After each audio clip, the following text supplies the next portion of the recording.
Hello everyone, আসসালামু আলাইকুম। আজকে চলে আসলাম আমার মেয়ের জন্মদিনের একটা ব্লগ নিয়ে।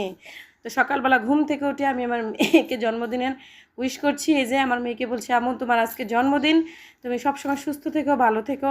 আমার মেয়ে তো কিছুই বোঝে না, শুধু হাসে আর হাসে। আমার মেয়ে আজকে খুব খুশি, ইনশাল্লাহ মাশাল্লাহ, খুব আমার মেয়ে খুশি আজকে। তো আমি একদম প্রপার রেডিমেডি হয়ে সব কিছু গুছিয়ে নিয়ে রান্না করার জন্য রান্নাঘরে চলে আসলাম। আমার মেয়েকে দুপুরে একটা প্রপার থালি দেওয়ার চেষ্টা করব। এখানে আমি এই যে মুরগির মাংস বসাইছি, আর আমার মেয়েকে কাবাব দেওয়ার জন্য এই যে কাবাবের সব কিছু গুছিয়ে নিয়ে বসিয়ে দিয়েছি। সাথে আমি গরুর গোশত এখানে ধুয়ে নিচ্ছি। এই যে আমার কাবাব একদম রেডি। তার সাথে আমার মেয়ের জন্য এই যে আমি এখানে ডিমের পুডিং বানিয়ে নিয়েছি। তো দুপুরবেলা চলে আসলাম একটা মজাদার থালি নিয়ে। এখানে আমি তৈরি করছি মুরগি, গরু, সাবুর পায়েস, কাবাব, তারপরে পুডিং আর মসুরির ডাল, সব কিছু গুছিয়ে নিয়ে চলে আমার মেয়েকে দিচ্ছি। মানে একটা থালি দেওয়ার চেষ্টা করছি। তো আমার মেয়ে একদম ঘুম থেকে উঠে গোসল টোসল করে রেডি হয়েছে। রেডি বলতে কি, সে একটা পুরানো জামাই পরছে, এটা হচ্ছে আমার মেয়ের একদম পছন্দের জামা। সেটা পরে আমার মেয়ে একদম রেডি হইয়া খাইতে বসছে। খানায় শুধু নাম, ও তো খায় না। এক পিস মুরগি নিল, নিয়ে যে কামড় দিয়ে বলতেছে, আম্মু এটা তো অনেক ঝাল ঝাল, ধুয়ে দাও ধুয়ে দাও। তা আমি বললাম, আম্মু আচ্ছা খাও, একটু খাও। তা আমি নিজেও চেষ্টা করলাম আমার মেয়েকে একটু খাইয়ে দেওয়ার জন্য। আমি প্রথমে আমার মেয়েকে একটু নিয়ে দিলাম।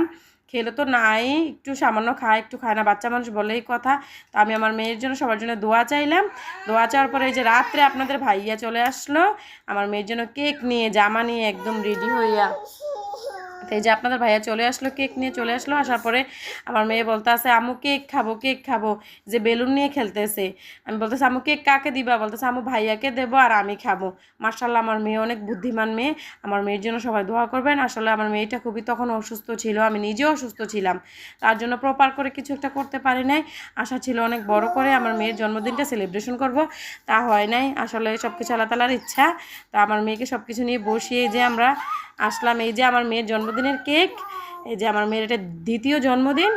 আসলে এই কেকটা রেড ভেলভেট কেক ছিল, মাশাল্লাহ খেতে অনেক মজা ছিল। তারপর মেয়ে এই যে কেক খাওয়ার জন্য একদম তোড়জোড় শুরু করে দিছে, কখন খাবি কেক, কখন খাবি কেক। আসলে বাচ্চা বলেই কথা। তো আমরা এখানে এই যে নিয়ে আসলাম আমার মেয়ের কেক।